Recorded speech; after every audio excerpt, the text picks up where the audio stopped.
BJP ஓட்டை வாங்குறதுக்காக சில விஷயங்களை அவர் பண்றாரோ அப்படின்னு எண்ணம் தோணுது ஆக்சுவலா. அதுதான் ஈரோடு ஈஸ்ட்ல வந்து முதல்ல ட்ரை பண்ணி பார்க்குறாரு ஆக்சுவலா. அது வந்து நாளைக்கு வந்து அவரை வந்து பிஜேபியோட ஒரு கூட்டணி அவர் அமைக்க வைக்கிறதுக்கான முயற்சிகள்ல சில பேர் இறங்கியிருக்காங்க. மேபி இருக்கலாம். ஏன்னா இவங்க எல்லாருமே கொண்டு போயிட்டு பாத்தியா டிஎம்கே தான் ஆப்போனன்ட், பெரியார் பேரை சொல்லி உங்களை ஏமாத்திட்டு இருந்தாங்க. இப்போதைக்கு வந்து திமுகவை ஒழிச்சி ஆகணும்னா நம்மலாம் ஒண்ணா நின்று ஆகணும்னு சொல்லிட்டு அதிமுக, நாம் தமிழர், பாஜகலாம் ஒரே அணை தெள்றதுக்கான வாய்ப்புமே இருக்கும்ல.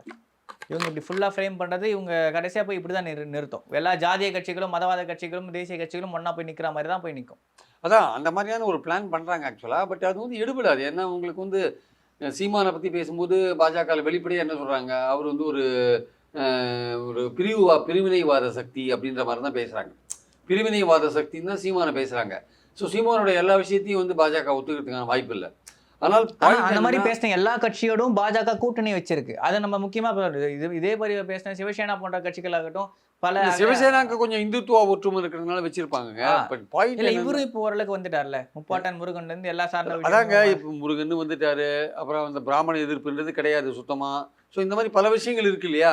அதாவது அந்த திராவிடியன் விஷயத்துல கூட, திராவிடியன் பாலிட்டிக்ஸ்ல கூட பிராமண எதிர்ப்புன்றத விட பிராமணிய எதிர்ப்பு தான் அங்கே அதிகம் ஆக்சுவலாக வந்து. பிராமண எதிர்ப்பு அங்கே கிடையாது.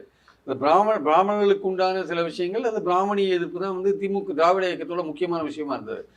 இவர் வந்து அதெல்லாம் கூட ரிலாக்ஸ் பண்ணி கிட்டத்தட்ட வலதுசாரி அரசியலோட ஒத்துக்குற மாதிரி தான் சீமானுடைய செயல்பாடுகள் இருக்கிறத பார்க்குறோம்.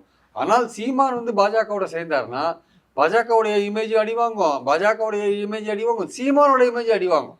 ரெண்டுமே வந்து ஓட் பேங்க்ல ஒர்க் பண்ணாது சரியா.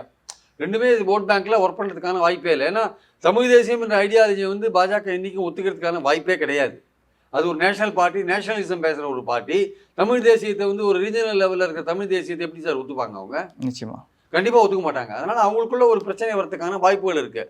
ஆனால் சில பேர் சொல்லிட்டு இருக்காங்க, ஏதோ பாஜக வந்து சீமான சிஎம் கேண்டிடேட்டாக நிற்க வச்சு ஏதோ ஒரு பெரிய விஷயம் பண்ணுவாங்க நிதிஷ்குமார்